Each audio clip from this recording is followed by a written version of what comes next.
Here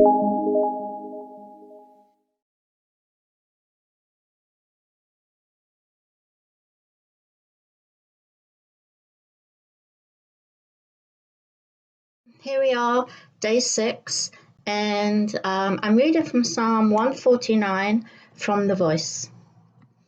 Praise the Eternal. Write new songs. Sing them to him with all your might. Gather with his faithful followers in joyful praise. Let all of Israel celebrate their Maker, their God, their friend. Let the children of Zion find great joy in their true King. So let the music begin. Praise his name, dance and sing to the rhythm of the tambourine and to the tune of the harp. For the Eternal is listening, and nothing pleases him more than his people. He raises up the poor and endows them with his salvation. Let his faithful followers erupt in praise, singing triumphantly wherever they are, even as they lie down for sleep in the evening. Why should the devil have all the good music? Oh, I love that statement. I grew up going to school in England and going to church as a young teenager, singing in a choir, and I love the hymns. I guess they were what my foundation was. I only knew hymns, nothing else. And I love the way that Robin Mark takes the tunes of centuries old, some of them, but I love the way you can change the way a hymn sounds just by changing the melody just a little bit, or singing them with guitars rather than an organ. So Robin Mark is one of my most favorite Christian singers of today. Now, when I first came to the Salvation Army Church, I only knew hymns. And so you can imagine my surprise one Sunday, and I can't remember exactly when it was, when we turned to the appeal song and we start singing, Home, home on the range, where the deer and the antelope play. Now hold on a minute. That was the tune, but that wasn't the words. It was, Come, beautiful Christ, radiate thy beauty in me. But I had never heard those words before. I only knew the tune for Home, Home on the Range. I learned quite early in the Salvation Army when I came that William Booth is often credited by saying, why should the devil have all the good music? There's some really neat tunes out there and some really neat songs.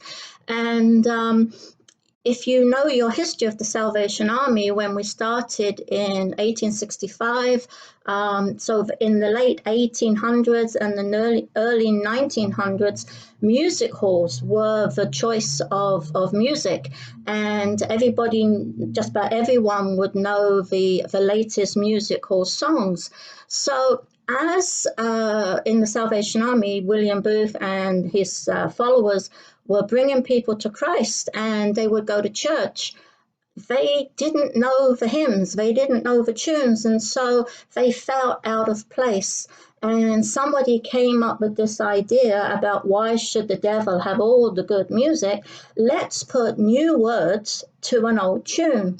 And so Beautiful Dreamer, which is Beautiful Dreamer, awake unto me, becomes Blessed Assurance, Jesus is mine. And I fly through the air with the greatest of ease, becomes I'm washed in the blood of the Lamb, yes I am. I'm washed in the blood of the Lamb, yes I am. My party piece for self-denial fundraising is Champagne Charlie, which became Bless His Name, He Sets Me Free. Danny Boy, the tune Danny Boy. Oh, Danny Boy, the pipes are calling. We sing, if on my soul a trace of sin remaineth. And these are just a few of the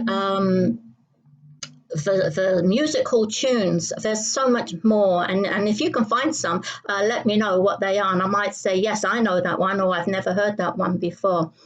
Now, back in the late 1980s, I'm not sure which, I think it was 89 or not, I think it was 89. We had a cadet cadets came to Meadowvale, and we were fortunate enough, not that we knew anything about him, but we had Len Ballantyne was one of the cadets who came to Meadowvale. And the very first Sunday evening that he was there, you can imagine my surprise when he pulls out a guitar, not just an ordinary guitar, but a 12-string guitar, and he starts strumming John Denver's Annie's song, which is, I love that song, it's a beautiful song, but he sang it to He giveth more grace as our burdens grow greater. What a beautiful way of bringing a secular tune with new words. And as I said, I'm sure that you can think of lots more songs where the secular tune has been put to new Christian words. But some secular songs can actually stand alone on themselves. And one of these is a favorite of mine. I'm a Liverpool Football Fan supporter. Not that I get to watch the games anymore, unfortunately. But every home game that they play, they listen and they sing along. They don't just listen, they sing along to a song made famous by Jerry and the Pacemakers. And these are the words. When you walk through a storm, hold your head up high and don't be afraid of the dark. At the end of a storm, there's a golden sky and the sweet silver song of a lark. Walk on through the wind, walk on through the rain, though your dreams be tossed and blown. Walk on, with hope in your heart, and you'll never walk alone. No, you'll never walk alone. I don't know if you're walking through a storm right now. Perhaps you've just come out of a storm. Maybe tomorrow you or I will enter a storm in our life. And not knowing what tomorrow holds, perhaps me or you will be hit by that storm. For Salvation Army in Canada, the slogan we have, which is on our shirts, our blouses, it's written everywhere, is giving hope today. And if our hope is to be found as believers in Jesus Christ, we can share that hope. We can give that hope to others. Hope to others who are walking through the storm. Hope for tomorrow. There's a line in the song, Great is Thy Faithfulness, where it says, strength for today and bright hope for tomorrow. I pray that your hope is found in Jesus Christ. I look forward to seeing you tomorrow. Tomorrow is our last day, and we're going to be looking at my Bible, my songbook, my story. Look forward to seeing you then. Bye.